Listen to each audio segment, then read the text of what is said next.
সাহাবীরা ওই যুগে বলছিলেন, ইয়া রাসূলুল্লাহ সাল্লাল্লাহু আলাইহি ওয়াসাল্লাম, আমরা কি ওই সময় সংখ্যায় কম হব?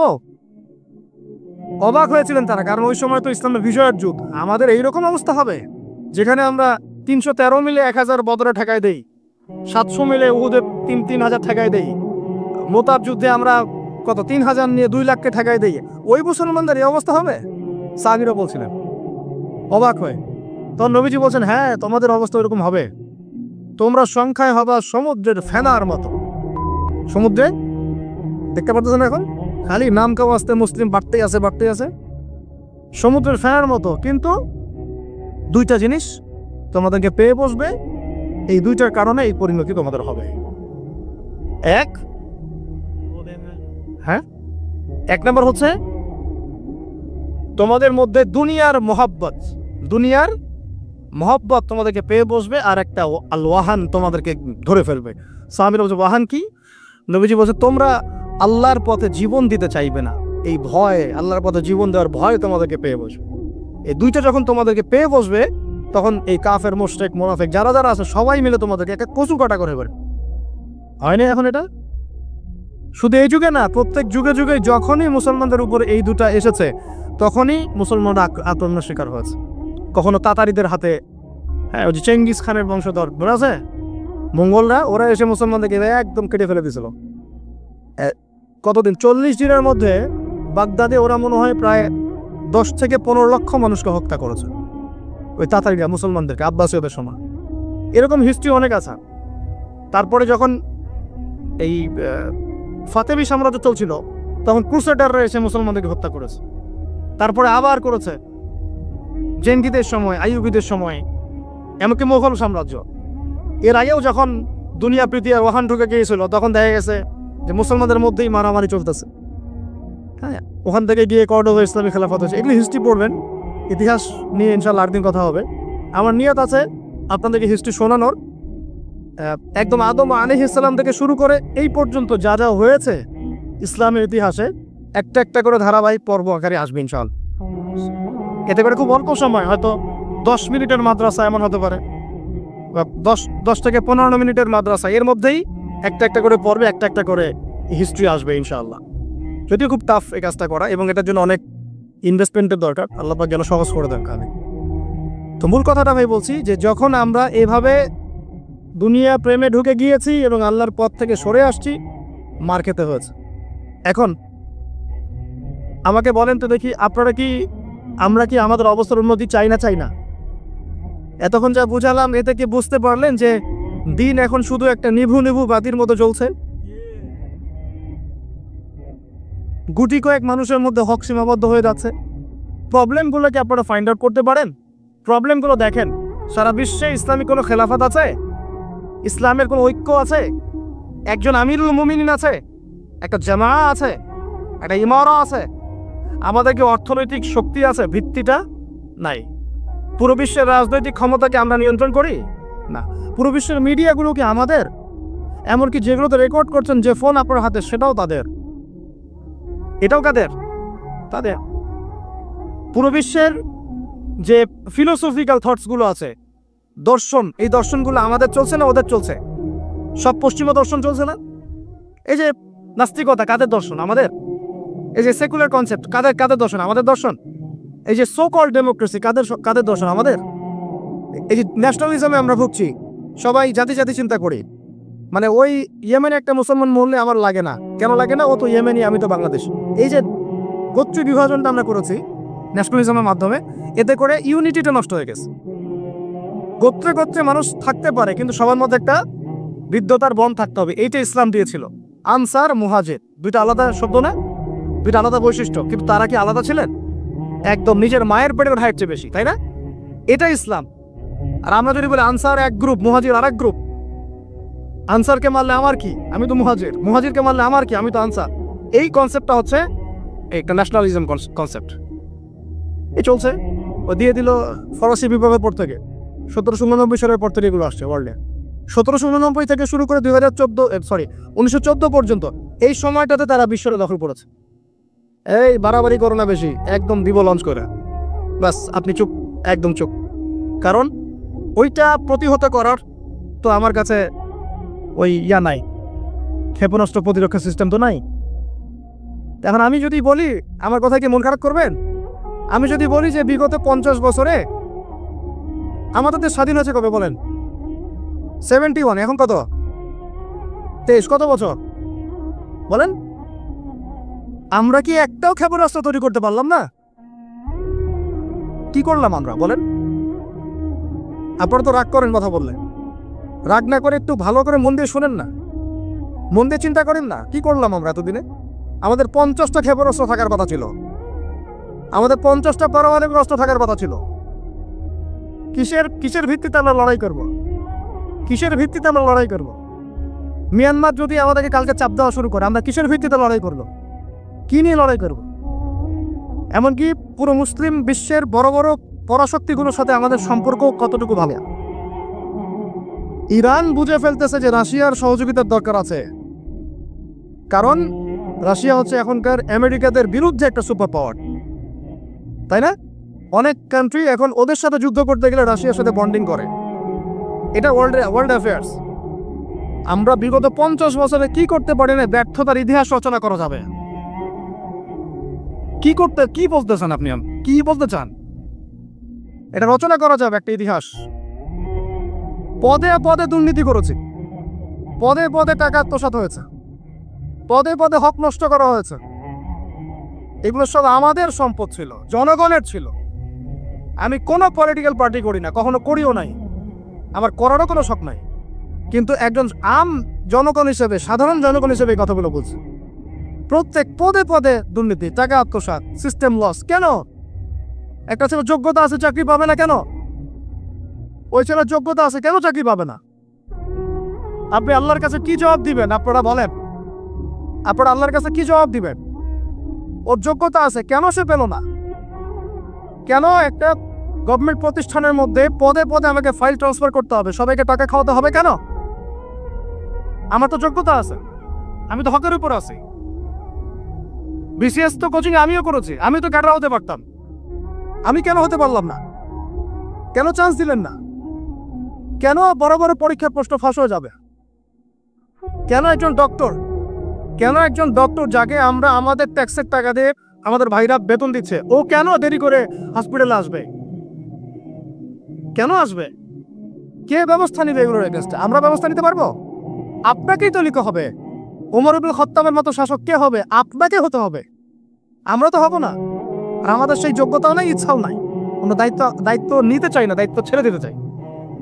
ইসলাম কি বলে? দায়িত্ব নিতে বলে না ইসলাম। ইসলাম বলে যে যোগ্যকে দায়িত্ব দিয়ে দাও। কোন সাহাবী দায়িত্ব নিজেকে চেয়ে নেন নাই, কখন বলেছেন আমাকে দেওয়ার দরকার নেই, তাকে দিয়ে দাও। আবু বকর সিদ্দিকের পর ওমর ইবনে খাত্তাব পর্যন্ত বলছিলেন আমাকে দিয়েন না, প্রয়োজন আলীকে দেন, ওসমানকে দেন। ওমরের মতো মানুষ এই কথা বলছিলেন। আর আমরা এখন কি করি ভাই? আমার চরিত্র সবচেয়ে ভালো, আমারে দেন, আমারে। খালি কিয়ামতটা হয়ে যাক, আল্লাহ পাক দাঁড় করাবেন সবগুলোকে সিরিয়ালে, দেখা যাবে কে কি জবাব দিতে পারে, দায়িত্ব কতটুকু বুঝাই দিতে পারে, এটা দেখা যাক। কেন এটা হবে? আমার কথা রাগ করেন না প্লিজ। এখন আমাদের 50টা পারমাণবিক অস্ত্র থাকার কথা ছিল,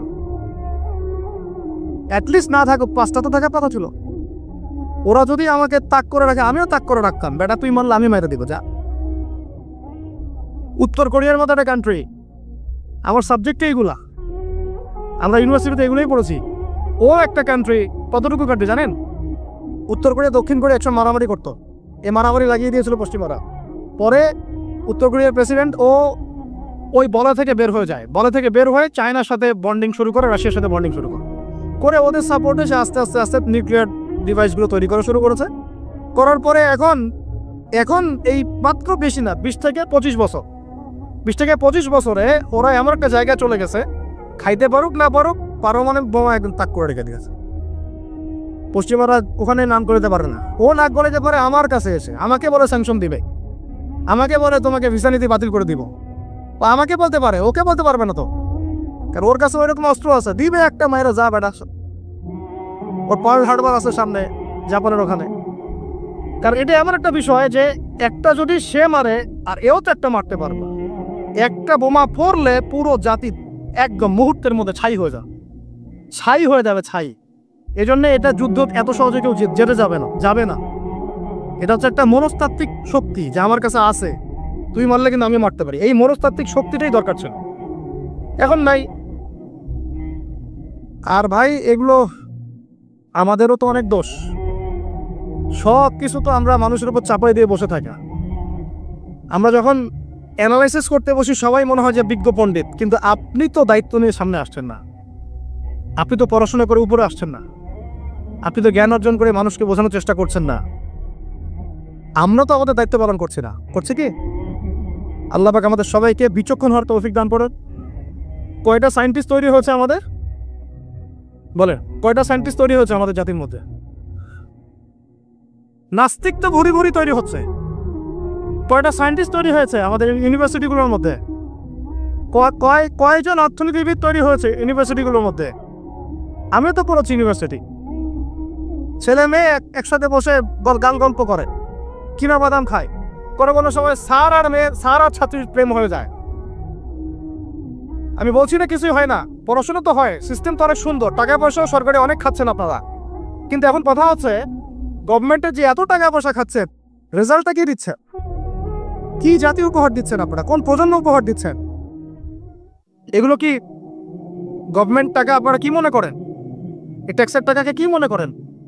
এগুলো মানুষের আমানত, রক্ত ঘাম করা পয়সা। আপনাকে বেতন দেওয়া হচ্ছে, আপনাকে ফ্ল্যাট দেওয়া হচ্ছে, আপনাকে গাড়ি দেওয়া হচ্ছে, ওগুলোর দিকে তো চোখ দেন না। আমরা একটু এক্স করলা গাড়িতে চললেই একদম নজরদারির মধ্যে চলে আসি, গাড়ি কোত্থেকে আসলো? আমার গাড়ির দাম তো 6 লাখ টাকা না 7 লাখ টাকা, আপনার গাড়ির দাম তো 50 লাখ টাকা। আর এগুলো আমাদেরকে মানুষ ভালোবেসে হাতিয়ে দিয়েছে। আপনাকে ভালোবেসে না দিলে আমি কি করতে পারি? আমার কিছু করার আছে? তো মূল জায়গাগুলো তো আমরা দেখি না। সব সমস্যা ইসলামকে নিয়ে চুলকানি নাকি? খালি ইসলামকে নিয়ে চুলকানি হয়? মূল জায়গায় আসেন। আমি বলেছি, চ্যালেঞ্জ করেছি, একটা মাঠের মধ্যে আপনি সমস্ত সেকুলার মহলের টিচারদেরকে একত্রিত করেন। আপনি উদ্যোগ নিয়ে করেন দেখি, করে সবার কোরআন তেলাওয়াত টেস্ট করেন। আমি চ্যালেঞ্জ করতেছি 10% কোরআন তেলাওয়াত ঠিক থাকবে না। আর তাদের হাতে আপনি একটা জাতি করতেছেন, তাহলে শিক্ষা তো এই অবস্থা হবেই। বাংলা তো আপনাকে শিখাবেই, আর কি শিখাবে? ইসলাম এবং জেনারেল শিক্ষা, ইসলামী শিক্ষা, এইটাকে সমন্বয় করাটা এখন সময়ের দাবি হয়ে গেছে। এই দুটোকে সমন্বয় না করতে পারলে আল্লাহর কসমে জাতিকে বাঁচাতে পারবেন না আপনি। এখন টিকটক দেখতেছেন, সামনে কোন টক আসবে আল্লাহ ভালো জানেন, আল্লাহ ভালো জানেন। এখানে আপনার ঘরেও তো দেখবেন যে একটা অপদার্থ পয়দা হয়ে গেল।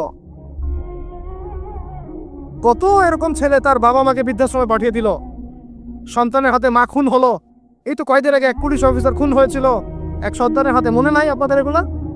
তাহলে আমরাই তো আমাদের ঘরে সাপ তৈরি করতেছি। ভাববেন না যে এগুলোর ফলে শুধু সমাজে একটা প্রভাব বিস্তার হবে, আমার ঘরে কিছু হবে না, কখনো না। আমিও এফেক্টেড হব, আমার ঘরেও আসবে। এখন আল্লাহ রাব্বুল আলামিনের কাছে গেলে দোয়া করতে পারি আমরা, আল্লাহ পাক যেন আমাদেরকে এমন যোগ্য ব্যক্তি উপহার দেন আল্লাহর পক্ষ থেকে।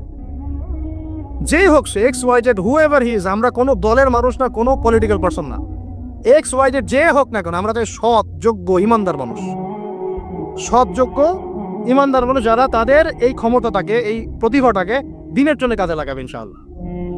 এরকম মানুষ চান না আপনারা? এটা দোয়া করতে হয়, আল্লাহ যেন কবুল করেন, আমিন। আর আমাদেরকেও হতে হবে আনুগত্যশীল, এবং আমরা শান্তিপূর্ণ কোনো পরিবেশের মধ্যে বিদ্রোহ করতে যাব না। কারণ এগুলো করলে রাষ্ট্রের আরও ক্ষতি হয়, উপকারের চেয়ে কি হয়? ক্ষতি বেশি হয়। আমরা দোয়া করব, চেষ্টা চালাবো, আল্লাহ রাব্বুল আলামিনের কাছে মুজাহাদা চালিয়ে যাব, এবং আমরা গঠনমূলক সমালোচনার মধ্য দিয়ে আমরা তাদের কাজের পজিটিভ নেগেটিভ বিষয়গুলো উপস্থাপন করতে পারি। এরপর যদি তারা দাওয়াত কবুল না করে, তাদের কবর তাদের, আপনার আমার কবর আমাদের, লাকুম দীনুকুম ওয়ালিয়াদিন। ব্যাস, এটা আমাদের দায়িত্ব। এখন আমার কথাটা আমি গুছিয়ে নিব, কনক্লুশনের দিকে একটু আমার দিকে মনোযোগ দেন। আর শেষে গিয়ে আমি আপনাদেরকে 5টা প্রশ্ন করবো। কয়টা ভাই? সেরা 5 জন, যে 5 জন অ্যান্সার দিতে পারবে তাদের জন্য আমি হাদিয়া নিয়ে আসছি। 5টা বই আমি আমার পক্ষ থেকে উপহার দেবো ইনশাআল্লাহ। ঠিক আছে? এই যে লেকচারটা দিয়েছি এর উপরেই 5টা প্রশ্ন হবে ইনশাআল্লাহ। দেখবো কে কতটুকু লেকচার শুনেছেন। কনক্লুশনটা এখন শুনেন। পুরো বিশ্বের প্রেক্ষাপটটা এখন আমাদের অনুকূলে না। আমার সাথে বলেন তো কি বললাম? পুরো বিশ্বের প্রেক্ষাপটটা আমাদের অনুকূলে না। বিশ্বের বড় বড় সেক্টরগুলো, মনে রাখবেন, বড় বড় সেক্টরগুলো হচ্ছে 1 রাজনীতি, 2 ভূ রাজনীতি, 3 অর্থনীতি, 4 সংস্কৃতি, 5 শিক্ষা এবং 6 প্রযুক্তি। কটা বললাম? 6টা। এই প্রতিটা বিষয়ে এখন আমরা নিয়ন্ত্রণ করি না, এটাই বাস্তব, এটাই সত্য। কারা নিয়ন্ত্রণ করে? ইসলামে দুশ্মনরা করে, ইসলামে দুশ্মনরা করে। তো এরা হচ্ছে এই বিষয়গুলো নিয়ন্ত্রণ করে, প্রতিটা বিষয়, প্রত্যেকটা বিষয়, ব্যাংকিং সিস্টেম থেকে শুরু করে পলিটিক্যাল অ্যাফেয়ার্স, এভরিথিং। আমাদের হাতে কিছু নাই, কিন্তু আমরা বললাম যে ফিউচারে ঈসা আলাইহিস সালাম আসবেন এবং এটা কায়েম করবেন, এই তো কনক্লুশন। তাহলে মাঝখানে যে সময়টা বাকি আছে, এই সময়টাতে কাদের হাতে বা কোন বৈশিষ্ট্য ধারণ করতে পারলে আমাদের হাতে এই বিজয়টা হবে, এই তো প্রশ্ন, না? এই না বিষয়টা? লাস্ট 100 বছর থেকে ওরা এই মিশনে হাঁটতে হাঁটতে হাঁটতে মোটামুটি এখন 70-80% জায়গায় কিন্তু তখন করে ফেলেছে, ফেলে নাই? ওইটা আরেকটা ইস্যু। এখন মূল কথায় আসেন, তাহলে আমরা ফিউচারটাও জানি, বর্তমানটাও বুঝতে পারছি। মাঝখানে একটা প্রজন্ম দরকার। আমরা যদি আল্লাহর কবুলিয়ত পাই, হয়তো আমরা যদি এই সময়টা পেয়ে যাই, যদি আমরা না পাই আমাদের ফিউচার জেনারেশন, যদি তারা না পায় তাদের ফিউচার জেনারেশন, এভাবে হয়তো চলতে থাকবে। কখন সেই প্রজন্ম আসবে আর কোন বৈশিষ্ট্য তাদের থাকবে, এর আগে আমি জাস্ট আপনাদেরকে 2টা আয়াত শোনাচ্ছি। এক, আল্লাহ পাক বলছেন ইন তানসুরুল্লাহ ইয়ানসুরকুম, সূরা মুহাম্মাদে আছে, তোমরা যদি আল্লাহকে সাহায্য করো আল্লাহ তোমাদেরকে সাহায্য করবে। আমার সাথে বলে, তোমরা যদি আল্লাহকে সাহায্য করো আল্লাহ তোমাদেরকে সাহায্য করবে। মানে আল্লাহর কি সাহায্যের দরকার আছে? তোমরা আল্লাহকে সাহায্য করো বলতে তোমরা যদি আল্লাহর দ্বীনকে সাহায্য করো, তোমরা যদি আল্লাহর দ্বীনকে সাহায্য করো, আল্লাহ তোমাদেরকে সাহায্য করবেন। ওয়া ইউসাব্বিত আকদামাকুম, তোমাদের পা আল্লাহ পাক শক্ত করে দিবেন ইনশাআল্লাহ।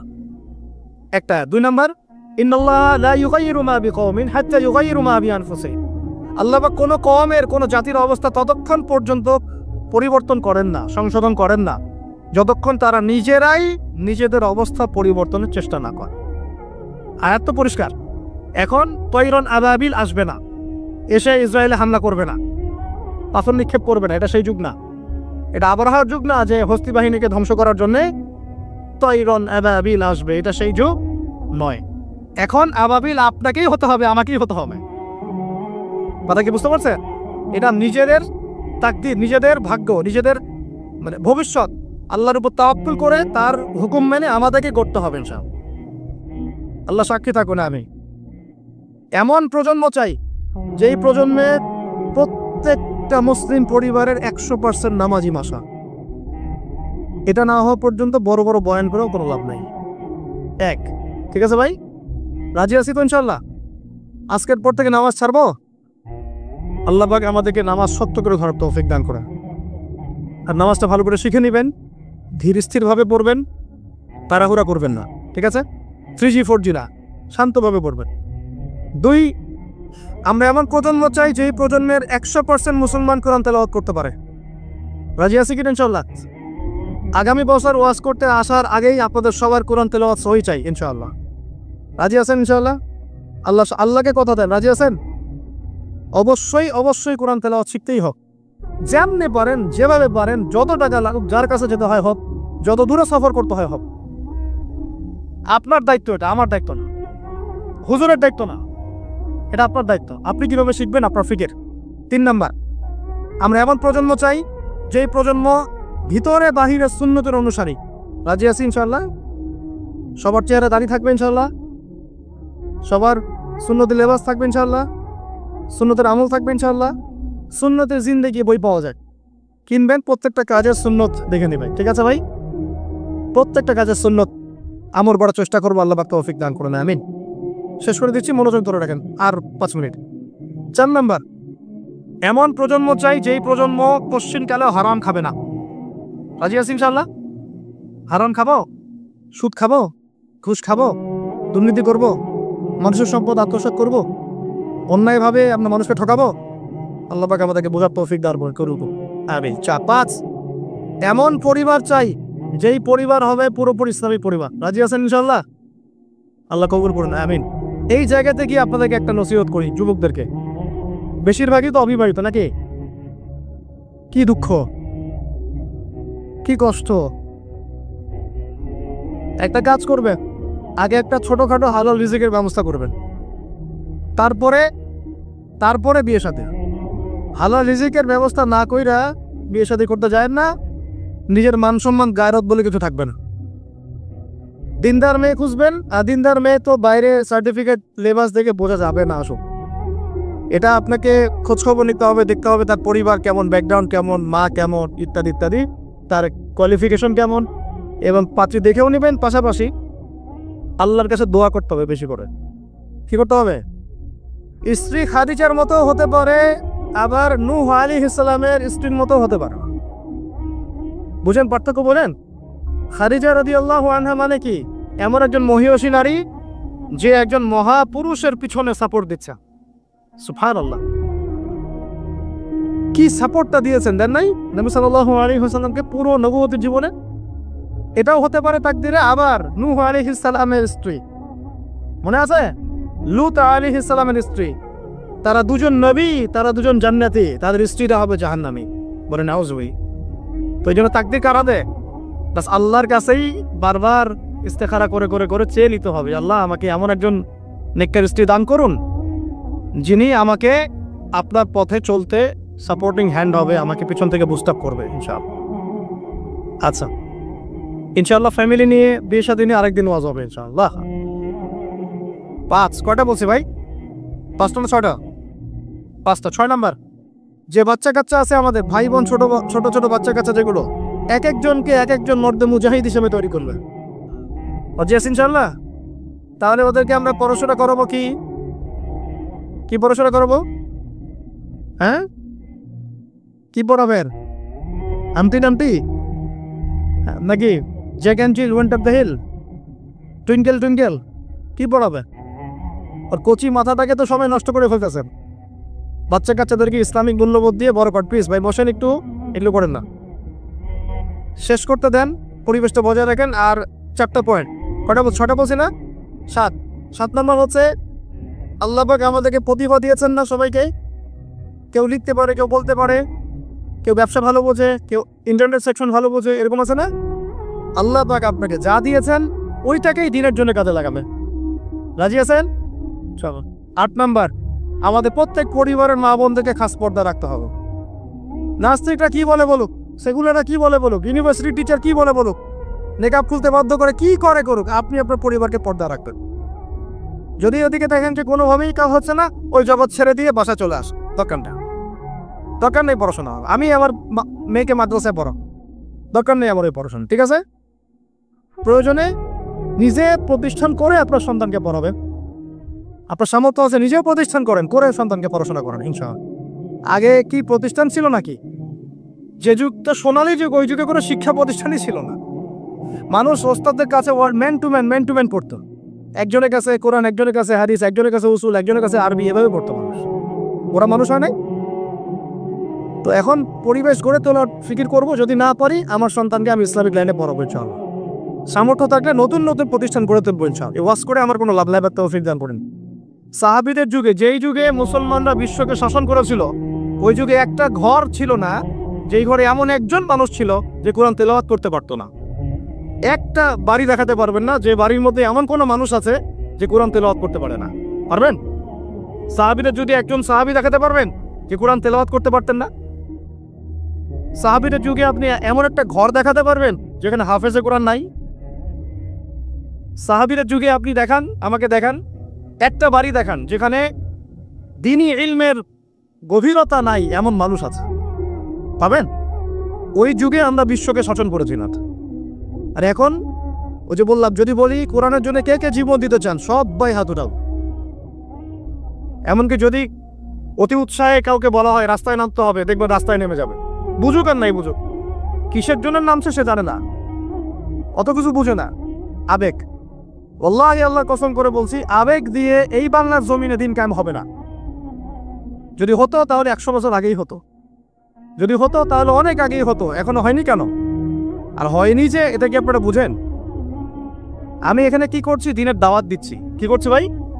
দাওয়াত তো ঠিক বলা যাবে না, এটা হচ্ছে ইসলাহি কথা, ইসলাহি মজলিস। দাওয়াত মানুষ দেয় অমুসলিমদেরকে, অমুসলিমদেরকে ইসলামের দাওয়াত দেওয়া হয়। আপনারা সবাই মুসলিম, আপনাদেরকে দাওয়াত দেওয়ার কিছু আছে? কালিমা লা ইলাহা ইল্লাল্লাহ আপনারা তো সবাই বুঝেন, হয়তো বুঝেও শিরক করতে পারে, এটা আলাদা বিষয়। অনেকে কালিমা পরে ঠিকই কিন্তু শিরক করে, আকীদার মধ্যে শিরক থাকে, আমলের শিরক থাকে, কথায় শিরক থাকে, কিন্তু বেসিক্যালি আমরা তো সবাই মুসলিম পরিবার থেকে আসছি, আসি নাই? মাশাআল্লাহ। তা আপনাদেরকে আমি ইসলাহের জন্য কথা বলতে পারি, ইসলাহি কথা। মূল কথা হচ্ছে আমি আপনাদেরকে ইসলাহ সংশোধনের কথা বলছি। আমি এখানে দিন কায়েম করতে পারবো না, সেই অথরিটি, সেই সভরেন্টি আমার কাছে নাই। কি নাই? সেই অথরিটি, সভরেন্টি আমার কাছে নাই। এই এলাকায় যদি কেউ মদ পান করে, আপনি কি তাকে 40টা বেত্রাঘাত করতে পারবেন? আপনি কেন, যিনি এখানকার দায়িত্বশীল তিনিও পারবেন না। পারবেন? খোলামেলা কথা বলেন, পারবে?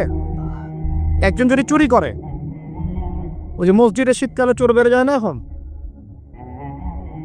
চুরি তো বেড়ে গেছে, আপনারা বুঝেন না? চুরি বেড়েছে সমাজেও, চুরি বেড়েছে অর্থনীতিতে, চুরি বেড়েছে দায়িত্বে। মানুষ দায়িত্বে চুরি করে, অর্থনীতির মধ্যে চুরি করে, মানুষ আমানতের খেয়ানত করে। এটাই তো এই যুগ। প্রত্যেকটা জায়গায় খেয়ানত, প্রতিটা জায়গাতে খেয়ানত। কোত্থেকে শুরু করব? মনে করেন আমি গিয়েছি বাজারে, আপনি গিয়েছেন বাজারে, ওই যে বাজারে পণ্য কিনছেন, সবজি, মাছ, মাংস, ওর মধ্যেও চুরি আছে। ওখানে পেস্টিসাইড মিশিয়েছে, প্রতারণা। মাপে কম দিচ্ছে, প্রতারণা। ফের দিয়ে দিচ্ছে, চুরি। এগুলো কি বলেন? সোজা কথা, এগুলো কি? চুরি, প্রতারণা। তো এবার এ যে প্রতারণা করে যে টাকাগুলো আমার কাছ থেকে নিল, ওই টাকা আবার অন্যায়ভাবে আর এক দল চাঁদাবাজ এসে নিয়ে গেল। জালেমের উপর জুলুম, জালেমের উপর জুলুম। ওই চাঁদাবাজরে আবার রাস্তায় আটকাইলো আরো বড় জালে।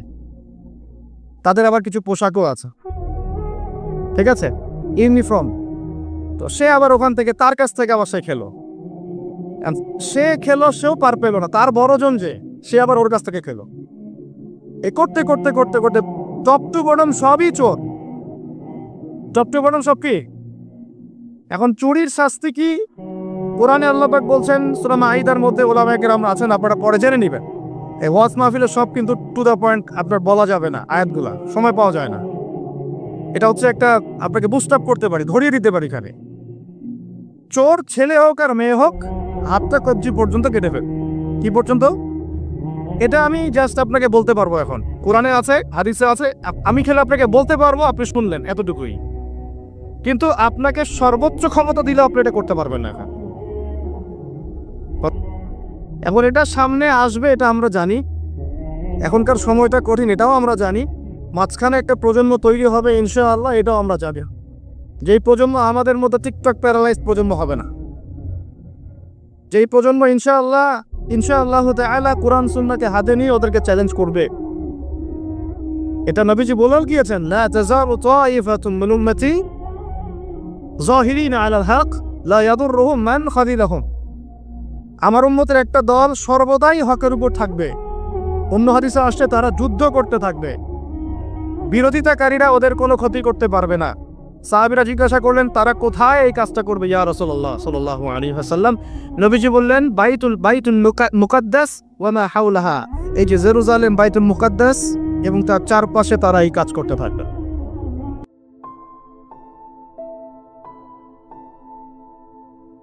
সাহাবীরা ওই যুগে বলছিলেন, ইয়া রাসূলুল্লাহ সাল্লাল্লাহু আলাইহি ওয়াসাল্লাম, আমরা কি ওই সময় সংখ্যায় কম হব?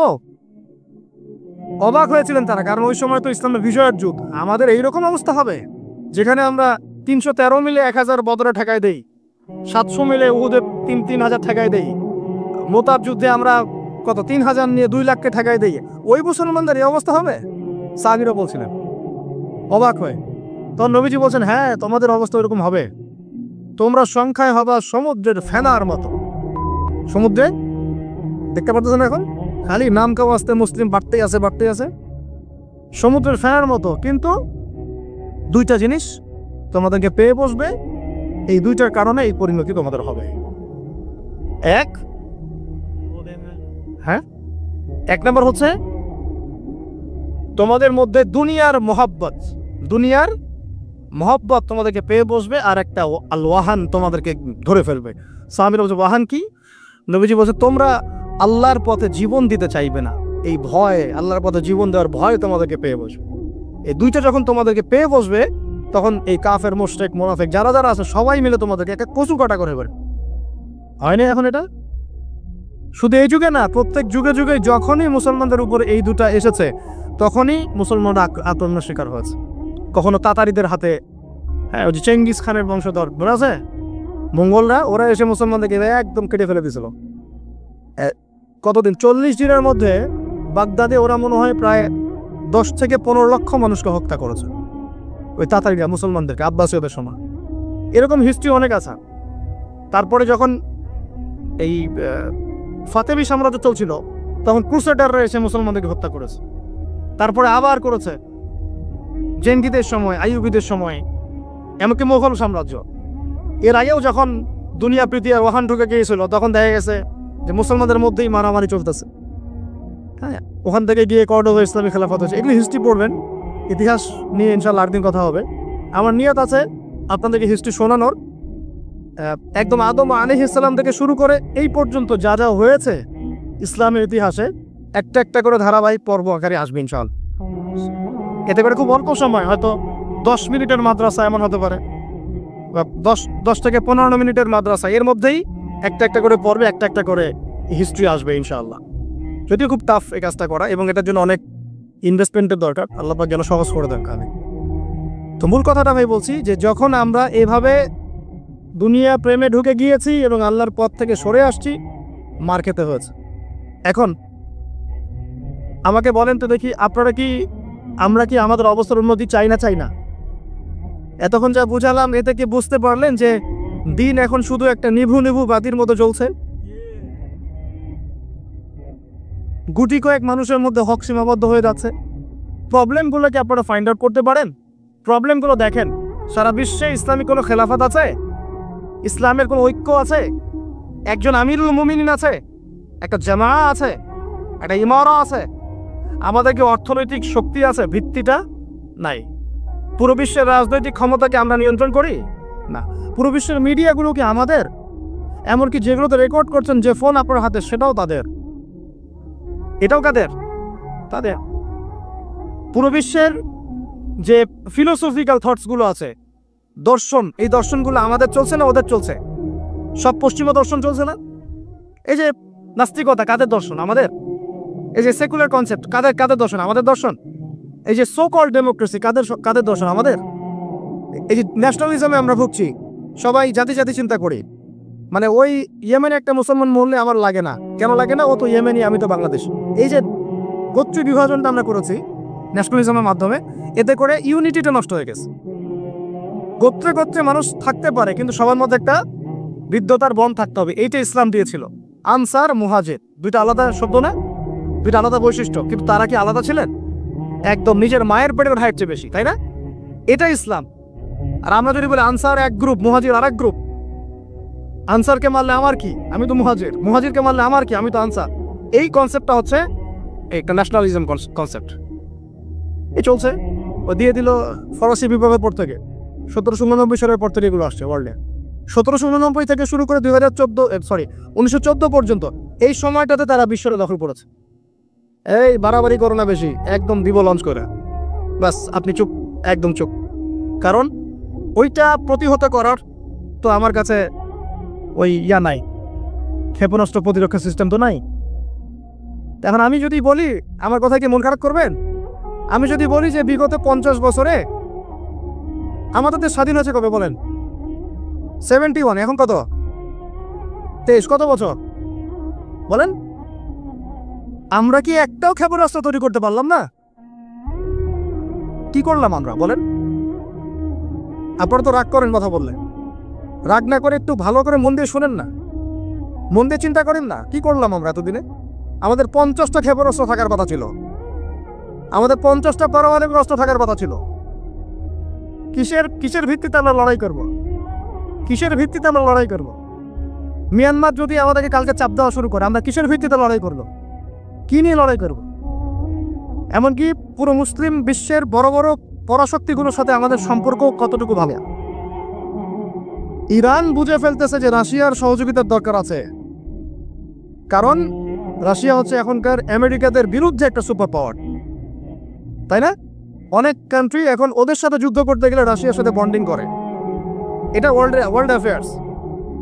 আমরা বিগত 50 বছরে কি করতে পারি না, ব্যর্থতার ইতিহাস রচনা করা যাবে। কি বলতে চান আপনি? কি বলতে চান? এটা রচনা করা যাবে একটা ইতিহাস। পদে পদে দুর্নীতি করেছে, পদে পদে টাকা আত্মসাৎ হয়েছে, পদে পদে হক নষ্ট করা হয়েছে, এগুলো সব আমাদের সম্পদ ছিল, জনগণের ছিল। আমি কোনো পলিটিক্যাল পার্টি করি না, কখনো করিও নাই, আমার করারও কোনো শখ নাই। কিন্তু একজন জনগণ হিসেবে, সাধারণ জনগণ হিসেবে এই কথাগুলো বলছি। প্রত্যেক পদে পদে দুর্নীতি, টাকা আত্মসাৎ, সিস্টেম লস। কেন? একটা ছেলে যোগ্যতা আছে, চাকরি পাবে না কেন? ওই ছেলের যোগ্যতা আছে, কেন চাকরি পাবে না? আপনি আল্লাহর কাছে কি জবাব দিবেন? আপনারা বলেন, আপনারা আল্লাহর কাছে কি জবাব দিবেন? ওর যোগ্যতা আছে, কেন সে পেল না? কেন একটা গভর্নমেন্ট প্রতিষ্ঠানের মধ্যে পদে পদে আমাকে ফাইল ট্রান্সফার করতে হবে, সবাইকে টাকা খাওয়াতে হবে কেন? আমার তো যোগ্যতা আছে, আমি তো হকের উপর আছি। বিসিএস তো কোচিং আমিও করেছি, আমি তো ক্যাডার হতে পারতাম, আমি কেন হতে পারলাম না? কেন চান্স দিলেন না? কেন বড় বড় পরীক্ষার প্রশ্ন ফাঁস হয়ে যাবে? কেন একজন ডক্টর যাকে আমরা আমাদের ট্যাক্সের টাকা দিয়ে আমাদের ভাইরা বেতন দিচ্ছে, ও কেন দেরি করে হসপিটালে আসবে? কেন আসবে? কে ব্যবস্থা নিবে এগুলোর এগেইনস্টে? আমরা ব্যবস্থা নিতে পারবো? আপনাকেই তো লিখতে হবে। ওমর ইবনে খাত্তাবের মতো শাসক কে হবে? আপনাকে হতে হবে, আমরা তো হব না। আর আমাদের সেই যোগ্যতাও নাই, ইচ্ছাও নাই। আমরা দায়িত্ব নিতে চাই না, দায়িত্ব ছেড়ে দিতে চাই। ইসলাম কি বলে? দায়িত্ব নিতে বলে না ইসলাম। ইসলাম বলে যে যোগ্যকে দায়িত্ব দিয়ে দাও। কোন সাহাবী দায়িত্ব নিজেকে চেয়ে নেন নাই, কখন বলেছেন আমাকে দেওয়ার দরকার নেই, তাকে দিয়ে দাও। আবু বকর সিদ্দিকের পর ওমর ইবনে খাত্তাব পর্যন্ত বলছিলেন আমাকে দিয়েন না, প্রয়োজন আলীকে দেন, ওসমানকে দেন। ওমরের মতো মানুষ এই কথা বলছিলেন। আর আমরা এখন কি করি ভাই? আমার চরিত্র সবচেয়ে ভালো, আমারে দেন, আমারে। খালি কিয়ামতটা হয়ে যাক, আল্লাহ পাক দাঁড় করাবেন সবগুলোকে সিরিয়ালে, দেখা যাবে কে কি জবাব দিতে পারে, দায়িত্ব কতটুকু বুঝাই দিতে পারে, এটা দেখা যাক।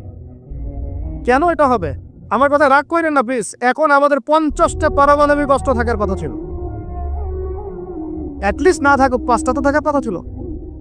ওরা যদি আমাকে তাক করে রাখে, আমিও তাক করে রাখতাম। বেটা তুই মারলে আমি মেরে দিব, যা। উত্তর কোরিয়ার মতো একটা কান্ট্রি, আমার সাবজেক্টে এইগুলা, আমরা ইউনিভার্সিটিতে এগুলোই পড়েছি। ও একটা কান্ট্রি, কতটুকু কান্ট্রি জানেন? উত্তর কোরিয়া দক্ষিণ কোরিয়া একসময় মারামারি করতো, এ মারামারি লাগিয়ে দিয়েছিল পশ্চিমারা। পরে উত্তর কোরিয়ার প্রেসিডেন্ট ওই বলা থেকে বের হয়ে যায়, বলা থেকে বের হয়ে চায়নার সাথে বন্ডিং শুরু করে, রাশিয়ার সাথে বন্ডিং শুরু করে ওদের সাপোর্টে সে আস্তে আস্তে আস্তে নিউক্লিয়ার ডিভাইসগুলো তৈরি করা শুরু করেছে। করার পরে এখন এই মাত্র বেশি না, 20 থেকে 25 বছরে ওরা এমন একটা জায়গায় চলে গেছে, খাইতে পারুক না পারুক পারমাণবিক বোমা একদম তাক করে রেখে দিয়েছে। পশ্চিমারা ওখানে নাম করে দিতে পারে না। ও নাক করে যে পারে আমার কাছে এসে আমাকে বলে স্যাংশন দিবে, আমাকে বলে তোমাকে ভিসা নীতি বাতিল করে দিব, আমাকে বলতে পারে, ওকে বলতে পারবে না তো, কারণ ওর কাছে ওইরকম অস্ত্র আছে, দিবে একটা মায়েরা, যা বেটা। ওর পার্ল হারবার আছে সামনে জাপানের ওখানে। কারণ এটা এমন একটা বিষয় যে একটা যদি সে মারে আর এও তো একটা মারতে পারবে। একটা বোমা পড়লে পুরো জাতি একদম মুহূর্তের মধ্যে ছাই হয়ে যাবে, ছাই। এজন্য এটা যুদ্ধ এত সহজে কেউ যেতে যাবে না। এটা হচ্ছে একটা মনস্তাত্ত্বিক শক্তি যে আমার কাছে আছে, তুই মারলে কিন্তু আমি মারতে পারি। এই মনস্তাত্ত্বিক শক্তিটাই দরকার ছিল, এখন নাই। আর ভাই এগুলো আমাদেরও তো অনেক দোষ, সব কিছু তো আমরা মানুষের উপর চাপাই দিয়ে বসে থাকা। আমরা যখন অ্যানালাইসিস করতে বসি সবাই মনে হয় যে বিজ্ঞ পণ্ডিত, কিন্তু আপনি তো দায়িত্ব নিয়ে সামনে আসছেন না, আপনি তো পড়াশোনা করে উপরে আসছেন না, আপনি তো জ্ঞান অর্জন করে মানুষকে বোঝানোর চেষ্টা করছেন না। আমরা তো আমাদের দায়িত্ব পালন করছি না, করছে কি? আল্লাহ পাক আমাদের সবাইকে বিচক্ষণ হওয়ার তৌফিক দান করেন। কয়টা সায়েন্টিস্ট তৈরি হয়েছে আমাদের? বলেন, কয়টা সায়েন্টিস্ট তৈরি হয়েছে আমাদের জাতির মধ্যে? নাস্তিক তো ভুরি ভুরি তৈরি হচ্ছে। কয়টা সায়েন্টিস্ট তৈরি হয়েছে আমাদের ইউনিভার্সিটিগুলোর মধ্যে? কয়জন অর্থনীতিবিদ তৈরি হয়েছে ইউনিভার্সিটিগুলোর মধ্যে? আমিও তো পড়েছি ইউনিভার্সিটি। ছেলে মেয়ে একসাথে বসে গান গল্প করে, কিনা বাদাম খায়, কোনো সময় স্যার আর ছাত্রীর প্রেম হয়ে যায়। আমি বলছি না কিছুই হয় না, পড়াশোনা তো হয়, সিস্টেম তো অনেক সুন্দর, টাকা পয়সাও সরকারি অনেক খাচ্ছেন আপনারা।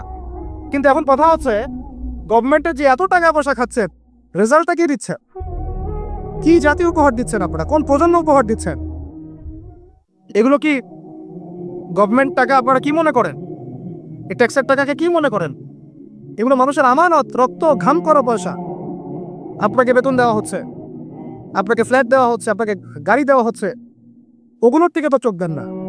আমরা একটু এক্স করোলা গাড়িতে চললেই একদম নজরদারির মধ্যে চলে আসি। গাড়ি কোত্থেকে আসলো? আমার গাড়ির দাম তো 6 লাখ টাকা না 7 লাখ টাকা, আপনার গাড়ির দাম তো 50 লাখ টাকা। আর এগুলো আমাদেরকে মানুষ ভালোবেসে হাদিয়া দিয়েছে। আপনাকে ভালোবেসে না দিলে আমি কি করতে পারি? আমার কিছু করার আছে? তো মূল জায়গাগুলো তো আমরা দেখি না। সব সমস্যা ইসলামকে নিয়ে চুলকানি নাকি? খালি ইসলামকে নিয়ে চুলকানি হয়? মূল জায়গায় আসেন। আমি বলেছি, চ্যালেঞ্জ করেছি, একটা মাঠের মধ্যে আপনি সমস্ত সেকুলার মহলের টিচারদেরকে একত্রিত করেন। আপনি উদ্যোগ নিয়ে করেন দেখি, করে সবার কোরআন তেলাওয়াত টেস্ট করেন। আমি চ্যালেঞ্জ করতেছি 10% কোরআন তেলাওয়াত ঠিক থাকবে না। আর তাদের হাতে আপনি একটা জাতি করতেছেন, তাহলে শিক্ষা তো এই অবস্থা হবেই। বাংলা তো আপনাকে শিখাবেই, আর কি শিখাবে?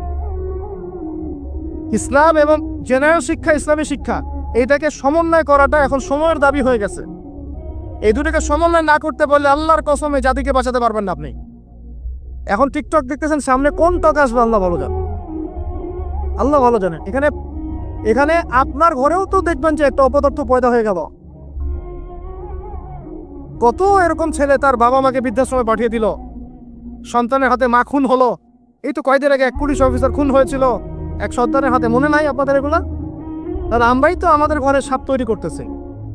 ভাববেন না যে এগুলোর ফলে শুধু সমাজে একটা প্রভাব বিস্তার হবে, আমার ঘরে কিছু হবে না, কখনো না। আমিও এফেক্টেড হব, আমার ঘরেও আসবে। এখন আল্লাহ রাব্বুল আলামিনের কাছে গেলে দোয়া করতে পারি আমরা, আল্লাহ পাক যেন আমাদেরকে এমন যোগ্য ব্যক্তি উপহার দেন আল্লাহর পক্ষ থেকে।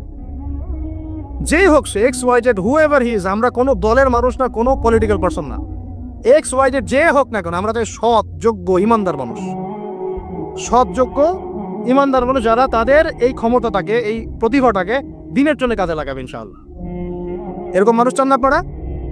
এটা দোয়া করতে হয়, আল্লাহ যেন কবুল করেন, আমিন।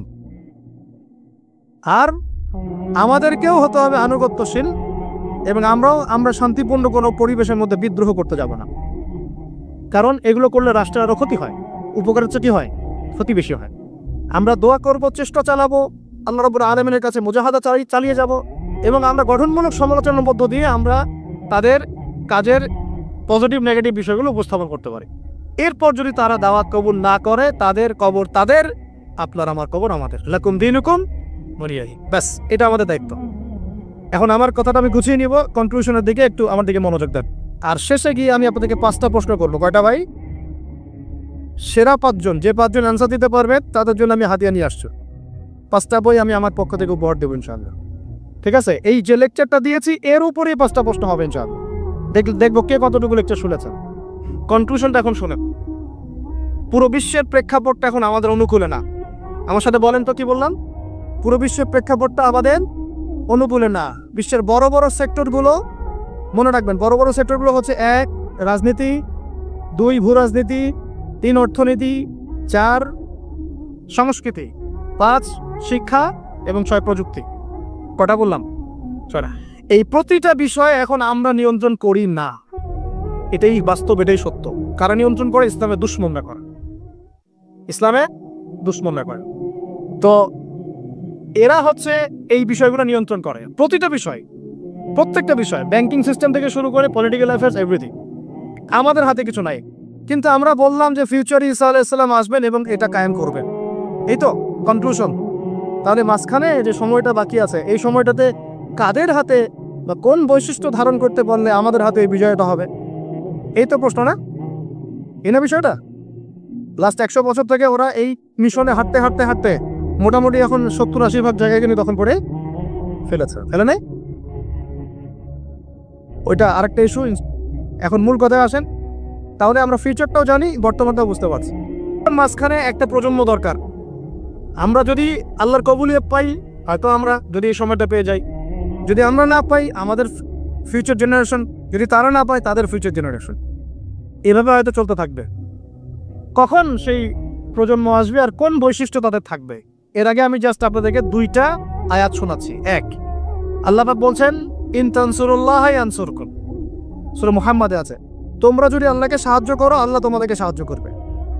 আমার সাথে বলে, তোমরা যদি আল্লাহকে সাহায্য করো, আল্লাহ তোমাদেরকে সাহায্য করবে। মানে আল্লাহর কি সাহায্যের দরকার আছে? তোমরা আল্লাহকে সাহায্য করো বলতে তোমরা যদি আল্লাহর দ্বীনকে সাহায্য করো, তোমরা যদি আল্লাহর দ্বীনকে সাহায্য করো, আল্লাহ তোমাদেরকে সাহায্য করবেন। ওই উসাব্বিত আকদামাকুম, তোমাদের পা আল্লাহ পাক শক্ত করে দিবেন ইনশাআল্লাহ।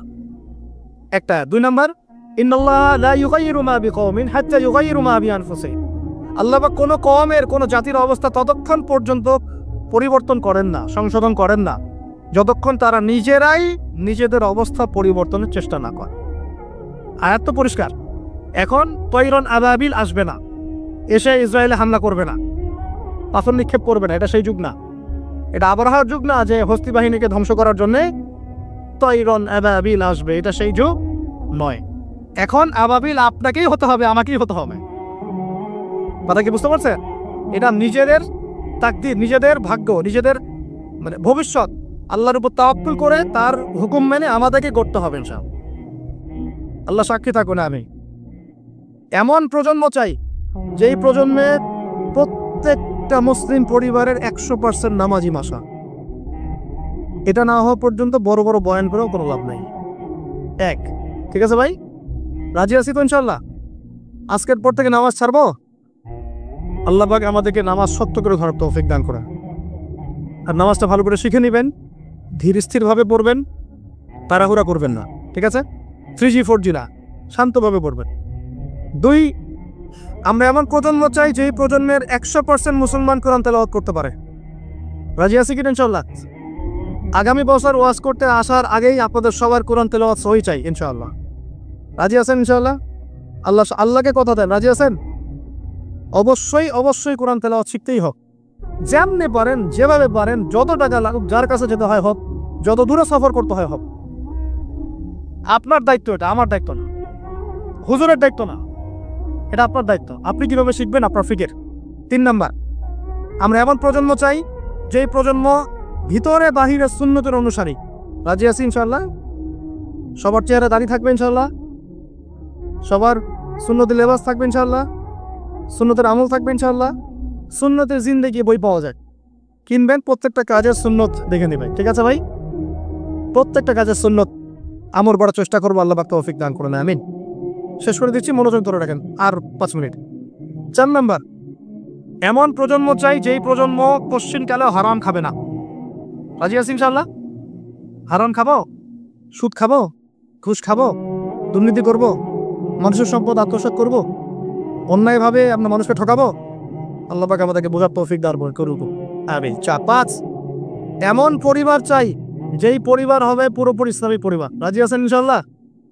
আল্লাহ কবুল করুন, আমিন। এই জায়গাতে গিয়ে আপনাদেরকে একটা নসিহত করি যুবকদেরকে, বেশিরভাগই তো অবিবাহিত নাকি? কি দুঃখ, কি কষ্ট। একটা কাজ করবেন, আগে একটা ছোটখাটো হালাল রিজিকের ব্যবস্থা করবেন, তারপরে বিয়ে শাদী। হালাল রিজিকের ব্যবস্থা না কইরা বিয়ে শাদী করতে যায় না, নিজের মান সম্মান গায়রত বলে কিছু থাকবে না। দিনদার মেয়ে খুঁজবেন, আর দিনদার মেয়ে তো বাইরে সার্টিফিকেট লেবাস দেখে বোঝা যাবে না। আসুন, এটা আপনাকে খোঁজখবর নিতে হবে, দেখতে হবে তার পরিবার কেমন, ব্যাকগ্রাউন্ড কেমন, মা কেমন, ইত্যাদি ইত্যাদি, তার কোয়ালিফিকেশন কেমন, এবং পাত্রী দেখেও নেবেন। পাশাপাশি আল্লাহর কাছে দোয়া করতে হবে বেশি করে। কি করতে হবে? স্ত্রী খাদিজার মতো হতে পারে, আবার নূহ আলাইহিস সালামের স্ত্রীর মতো হতে পারে। বুঝেন পার্থক্য? বলেন, খাদিজা রাদিয়াল্লাহু আনহা মানে কি? এমন একজন মহিয়সী নারী যে একজন মহাপুরুষের পিছনে সাপোর্ট দিচ্ছে। সুবহানাল্লাহ, কি সাপোর্টটা দিয়েছেন, দেন নাই নবী সাল্লাল্লাহু আলাইহি ওয়াসাল্লামকে পুরো নবুয়তের জীবনে? এটাও হতে পারে তাকদিরে। আবার নূহ আলাইহিস সালামের স্ত্রী, মনে আছে? লূত আলাইহিস সালামের স্ত্রী, তারা দুজন নবী, তারা দুজন জান্নাতি, তাদের স্ত্রীরা হবে জাহান্নামী। বলে নাউজুবিল্লাহ। তো এই জন্য তাকদির কারা দেয়? বাস আল্লাহর কাছেই বারবার ইস্তেখারা করে করে করে চেয়ে নিতে হবে, আল্লাহ আমাকে এমন একজন নেককার স্ত্রী দান করুন যিনি আমাকে আপনার পথে চলতে সাপোর্টিং হ্যান্ড হবে, আমাকে পিছন থেকে বুস্ট আপ করবে ইনশাআল্লাহ। আচ্ছা, ইনশাআল্লাহ ফ্যামিলি নিয়ে বিয়ে শাদী নিয়ে আরেকদিন ওয়াজ হবে ইনশাআল্লাহ। 5, কয়টা বলছি ভাই? 5টা না 6টা? 5টা। 6 নাম্বার, যে বাচ্চা কাচ্চা আছে আমাদের, ভাই বোন, ছোট ছোট বাচ্চা কাচ্চা যেগুলো, এক একজনকে এক একজন মর্দে মুজাহিদ হিসেবে তৈরি করবে। রাজি আছেন ইনশাআল্লাহ? তাহলে ওদেরকে আমরা পড়াশোনা করাবো কি? কি পড়াশোনা করবো? হ্যাঁ, কি পড়াবেন? আমটি নামটি নাকি Jack and Jill went up the hill, twinkle twinkle, কি পড়াবে? আর কচি মাথাটাকে তো সময় নষ্ট করে ফেলতেছেন। বাচ্চা কাচ্চাদেরকে ইসলামিক মূল্যবোধ দিয়ে বড় কর। প্লিজ ভাই বসেন, একটু এগুলো করেন না, শেষ করতে দেন, পরিবেশটা বজায় রাখেন। আর 4টা পয়েন্ট, কটা বল? 6টা বলছি না? 7 নম্বর হচ্ছে আল্লাহ পাক আমাদেরকে প্রতিভা দিয়েছেন না সবাইকে।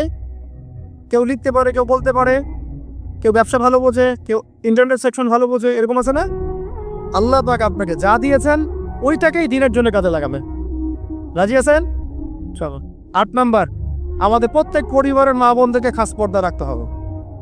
নাস্তিকরা কি বলে বলুক, সেগুলারা কি বলে বলুক, ইউনিভার্সিটি টিচার কি বলে বলুক, নেকাব খুলতে বাধ্য করে কি করে করুক, আপনি আপনার পরিবারকে পর্দা রাখবেন।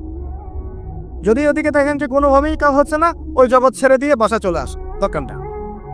দরকার নেই পড়াশোনা, আমি আমার মেয়েকে মাদ্রাসায় পড়াও, দরকার নেই আমার ওই পড়াশোনা। ঠিক আছে? প্রয়োজনে নিজে প্রতিষ্ঠান করে আপনার সন্তানকে পড়াবেন। আপনার সামর্থ্য আছে, নিজেও প্রতিষ্ঠান করেন, করে সন্তানকে পড়াশোনা করেন ইনশাআল্লাহ। আগে কি প্রতিষ্ঠান ছিল নাকি? যে যুগটা সোনালী যুগ, ওই যুগে কোনো শিক্ষা প্রতিষ্ঠানই ছিল না। মানুষ ওস্তাদের কাছে ম্যান টু ম্যান পড়তো। একজনের কাছে কোরআন, একজনের কাছে হাদিস, একজনের কাছে উসুল, একজনের কাছে আরবি, এভাবে পড়তো মানুষ। ওরা মানুষ হয় নাই? তো এখন পরিবেশ গড়ে তোলার ফিকির করব। যদি না পারি, আমার সন্তানকে আমি ইসলামিক লাইনে পড়াবো ইনশাআল্লাহ। সামর্থ্য থাকলে নতুন প্রতিষ্ঠান গড়ে তুলবো ইনশাআল্লাহ। ওয়াজ করে আমার কোনো লাভ নাই, তৌফিক দান করেন। সাহাবীদের যুগে, যেই যুগে মুসলমানরা বিশ্বকে শাসন করেছিল, ওই যুগে একটা ঘর ছিল না যেই ঘরে এমন একজন মানুষ ছিল যে কোরআন তেলাওয়াত করতে পারতো না। একটা বাড়ি দেখাতে পারবেন না যে বাড়ির মধ্যে এমন কোনো মানুষ আছে যে কোরআন তেলাওয়াত করতে পারে না। পারবেন? সাহাবীদের যদি একজন সাহাবী দেখাতে পারবেন যে কোরআন তেলাওয়াত করতে পারতেন না? সাহাবীদের যুগে আপনি এমন একটা ঘর দেখাতে পারবেন যেখানে হাফেজে কোরআন নাই?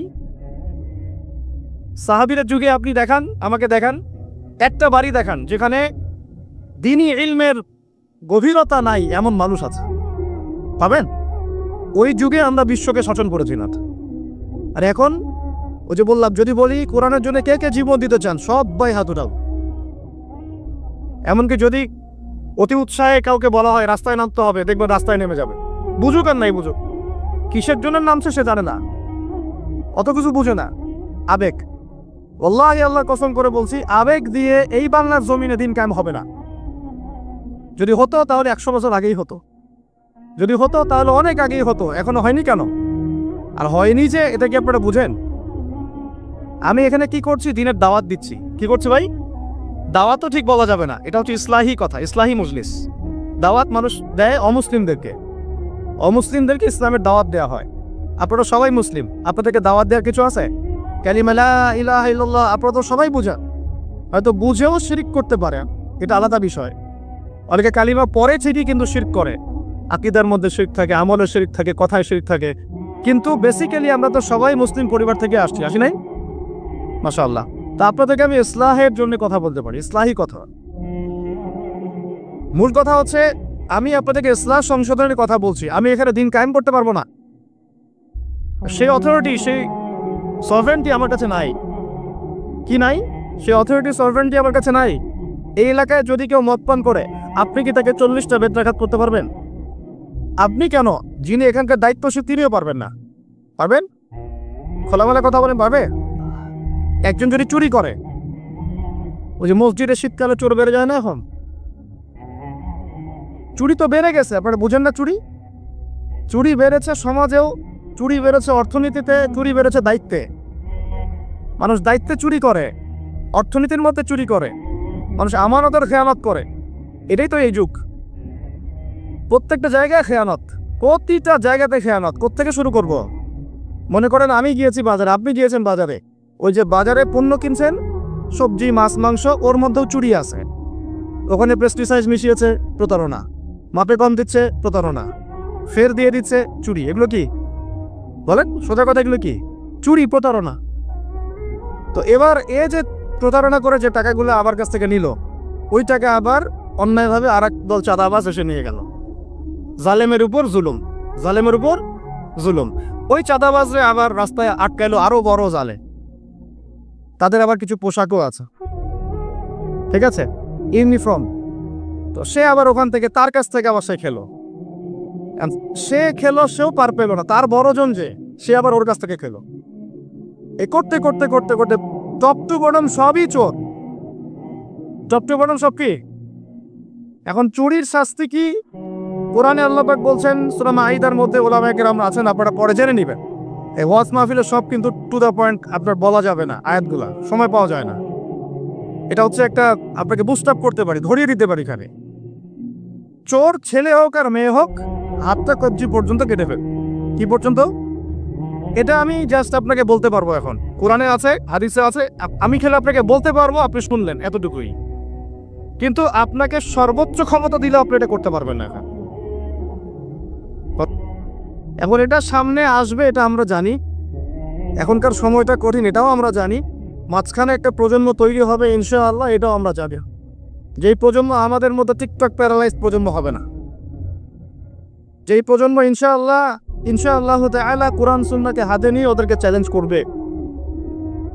এটা নবীজি বলেও গিয়েছেন, লা তাযালু তাইফাতুম মিন উম্মতি যাহিরিনা আলাল হক লা ইয়াদুররুহুম মান খাযিলাহুম। আমার উম্মতের একটা দল সর্বদাই হকের উপর থাকবে। অন্য হাদিসে আসছে তারা যুদ্ধ করতে থাকবে, বিরোধিতাকারীরা ওদের কোনো ক্ষতি করতে পারবে না। সাহাবীরা জিজ্ঞাসা করলেন, তারা কোথায় এই কাজটা করবে ইয়া রাসূলুল্লাহ সাল্লাল্লাহু আলাইহি ওয়াসাল্লাম? নবীজি বললেন, বাইতুল মুকাদ্দাস ওয়া মা হাওলাহা। এই যে জেরুজালেম বাইতুল মুকাদ্দাস এবং তার চারপাশে তারা এই কাজ করতে থাকবে।